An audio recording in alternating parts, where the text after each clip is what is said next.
Hello watu wangu, I hope mnaendelea fiti tu kabisa. Sasa mimi niko poa. Before tuendelee sana, please subscribe hapo hivyo na make sure you like the video. Na kuna hii story ambayo nataka niwapatie kidogo. Na najua most of you people mmeiona kwa sababu hata nilikuwa nimeshaipost kwa hii YouTube, kwa hii channel yangu. Na ni story ambayo ni irritating tu kabisa, story mbaya tu kabisa. I think mlikuwa mmeona ile video nilikuwa nimepost ya matanga moja ambayo ilikuwa upande wa kule Kisii.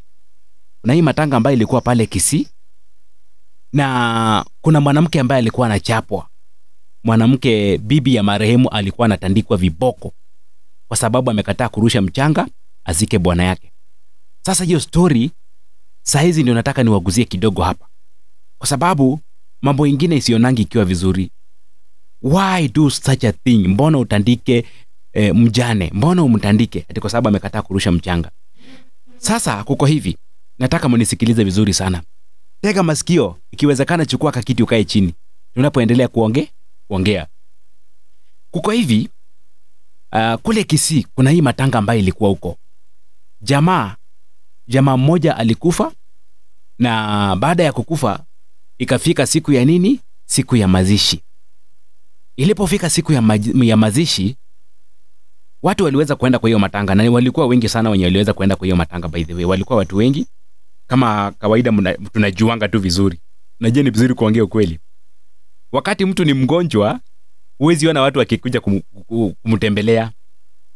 Mtu atagonjeka, aishe, hakuna watu wanaenda kumtembelea. Lakini siku ya mazishi, mpaka hata wapita njia wote unapatanga wanaingia kwa hiyo boma. Mpaka hata mwingine hata wajuani anasema huyu alikuanga rafiki yangu, nilikuwa nampenda nini. Lakini wakati alikuwa mgonjwa hakuna mwenye alikuwa anaenda kumtembelea. Sasa hiyo wachana nayo. Kuna hizi mila zingine mimi naonanga ni za ujinga sana. Zingine zinaitwa mila ambazo ni vitu potovu kabisa mpaka hata zifai kuwa yani hazifai kuwa associated na kabila zingine. Za ujinga tu kabisa mpaka unashindwa kwani hawa ni watu kutoka upande gani? Kwani hawa wako na akili gani ambayo inaonekana iko tofauti na watu wale wengine? Sasa hii kitendo ambayo iliweza kufanyika, huyu jamaa alipokufa, siku ya mazishi ikafika. Mazishi watu wakakuja, ikatengenezwa sasa watu waanze kufanya nini? Waanze ibada. Ibada ndio hiyo ikaanza vizuri. Watu wenye walikuwa wanakuja kuomboleza wanaomboleza nini. Baada ikaendelea. Lakini sasa ilipofika wakati wa mazishi, wa kuzikana. Wakati wa kuzikana, marehemu akateremshwa pale kwenye kaburi. Watu wote wakarusha mchanga, wenye walikuwa wanafaa warushe mchanga wakarusha mchanga. Ilipofika ni wakati wa huyu mama kurusha mchanga ambaye ni mjane, mama ambaye ni mjane. Unajua kuna wakati inafikanga, unasikia mpendwa wako, unaweza kuwa labda ni brother yako, sister yako, mama yako, baba yako, yani close relative wako, amekufa. Na wakati amekufa, unasikia kuna ile uzito ambayo iko ndani yako. Kuna mtu unasikianga yani ni maumivu tu kabisa, umeumia kabisa. Usikii kuachilia huyu mtu aende kwa sababu ya vile ulikuwa unampenda. Na hii kitu hatujaiona mara moja, tumeiona mara nyingi sana. Unaona mtu anashika mchanga na anakwamilia kabisa hataki kurusha. Ni kwa sababu ya ile upendo yenye alikuanga nayo huyu mtu, mpaka anasikia ugumu sana ya kumwachilia, afanye nini? Aende. So, hiyo siwezi sema ati ni kitu yenye hakuna. Hiyo ni kitu imekuwa kila mahali. Lakini sasa mahali penye shida inakuja kuingililia ni hapa. Mama mjane amechukua mchanga. Hii mchanga amesikia uzito sana kuiachilia. Yani amesikia uzito sana kuachilia marehemu aende. Kwa labda vile alikuwa anampenda kabisa. Kumbuka huyu ni bwana yake mwenye amekufa. Huyu mwenye anazikwa ni bwana yake. So hiyo kidonda iko ndani yake. Huyu mtu anasikia uchungu. Kuachilia nani? Kuachilia huyu mzee, bwana yake apate kuenda. Na ndio sababu ameshikilia mchanga, hataki kuiachilia. Na si kumaanisha kwamba hata iachilia. Atakwamilia ndio, lakini atakuja kufanya nini? Kuiachilia. Na ndio sababu tunaambia kwamba kama mtu wako wa karibu amekufa, ama mtu unaona kwamba huyu mtu ni rafiki yangu, relative wangu amekufa, na unapata mtu analia. Hufai kukataza huyo mtu kulia. Usimkataze kulia. Usimtoe hapo ati asilie. Muachilie alie kabisa, muachilie alie kabisa. Hiyo kitu imtoke. Ama namna gani? Hiyo kitu imtoke kabisa. Nikishamtoka atakuwa relieved, at least atakuwa amerelax, unaona? Lakini ukimkataza asilie, hiyo kitu haiwezi kutoka ndani yake. Yale maumivu ambayo yako ndani yataremain tu kukua pale ndani yake. Unaona? Na ile huzuni yenye huyo mtu ako nayo baada itaendelea kukaa tu ndani ya moyo wake. Lakini the moment amelia, anaenda akipunguza hiyo huzuni. Unaona? Hiyo huzuni inakuja fanya nini? Inakuja inapungua. Mahali penye atakaa atafeel akiwa relax. Ndiye atasema ndio mtu wangu ameenda, lakini at least hiyo kitu imemtoka. Unaona? Sasa huyu mwanamke amechukua mchanga. Baada ya kuchukua mchanga, akasikia uzito ya kuachilia. Na katika hiyo harakati ya kusikia uzito ya kuachilia, wale ambao walikuwa pale, na hata sijui kama ni marelative wa huyu dada, huyu mjane, ama watu walikuwa wametoka wapi, ama walikuwa wamefanya, yani sijui walikuwa wakina nani. Wao sijui na akili zao zenye zimejaa maji, akili zao zenye zimejaa muratina, akili zao zenye zimejaa aina yote ya pombe na ujinga yote, wakaanza kumchapa huyu mwanamke mjane. Where on earth ambapo umesikia mwanamke ama mtu yote anatandikwa kwa sababu ya kukataa kurusha mchanga? Ni wapi umesikia? Ni wapi umesikia ya kwamba mtu anapigwa kwa kukataa kurusha mchanga kwa kaburi? Sasa hawa wanaume ambao they were like four men, ni kama wanaume 4 hivi wenye walikuwa wanafanya hii tabia, wakaanza kuchapa huyu mwanamke. Wakamchapa mpaka wanamfinya mpaka mkono, achilie mchanga. Sasa mimi nilikuwa najiuliza, kwani okay, najua si wakisi wote, lakini hii ni mila gani hii? Tuongee ukweli. Hii ni mila gani hii? Ni mila gani hii ambayo inasema mtu atandikwe kwa sababu ya kukataa kurusha mchanga? Mtu azabwe makofi kwa sababu ya kukataa kurusha mchanga kwa kaburi? Sasa hao watu walikuwa wanafanya hivyo kwa kujionyesha, maybe ati wao ndio wanajua. Lazima utarusha mchanga, unakataa kama nani? Lazima utarusha mchanga.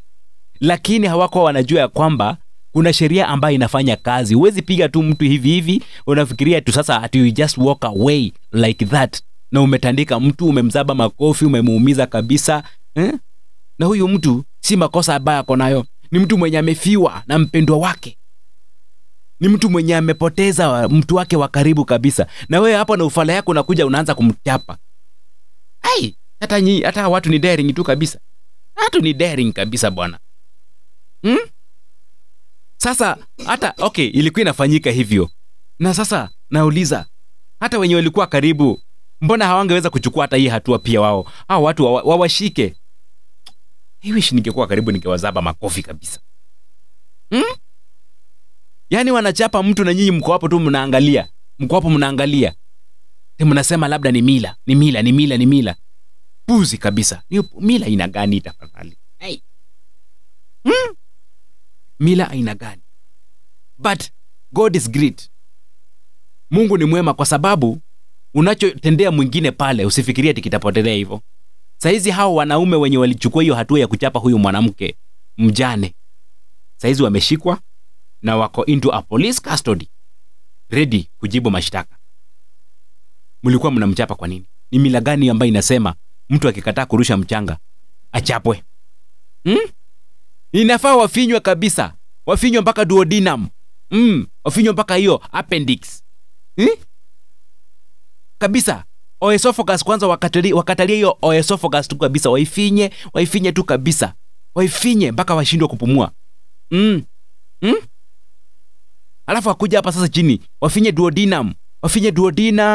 Waifinye tu kabisa mpaka wao wasikie uchungu vile huyo mwanamke alikuwa anasikia uchungu. Unapigaje mwanamke ambaye ni mjane, amewachwa na mume wake, anaomboleza mume wake, ameshikilia tu mchanga hivi, at least ile upendo yenye alikuwa nayo ya mume wake ndio arudi aiwachilie kwa muda wake yeye mwenyewe, alafu mnaanza kumchapa kama punda. Ni vibaya kabisa. Hiyo kitu ilikuwa ni kitu mbaya, ni kitendo kibaya kabisa kabisa. Video nilikuwa nimepost, hata ndio hii hapa guys.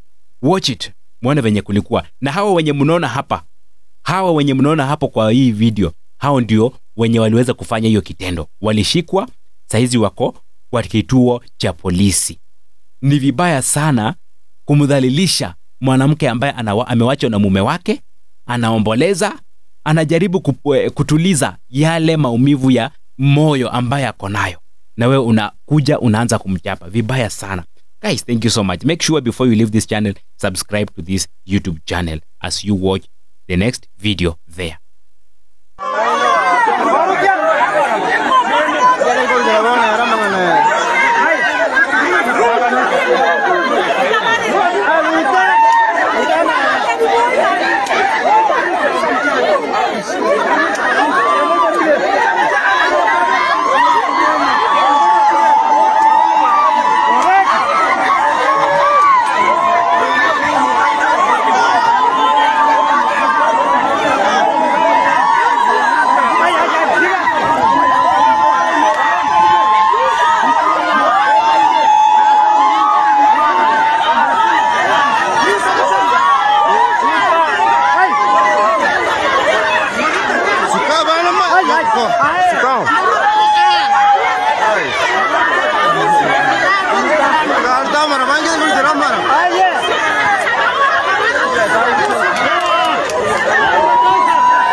nani bagenda.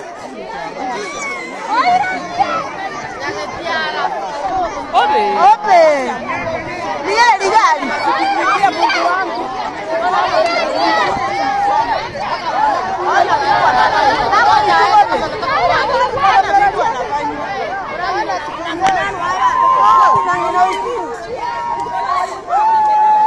Minore turobo soku mono ga kiki.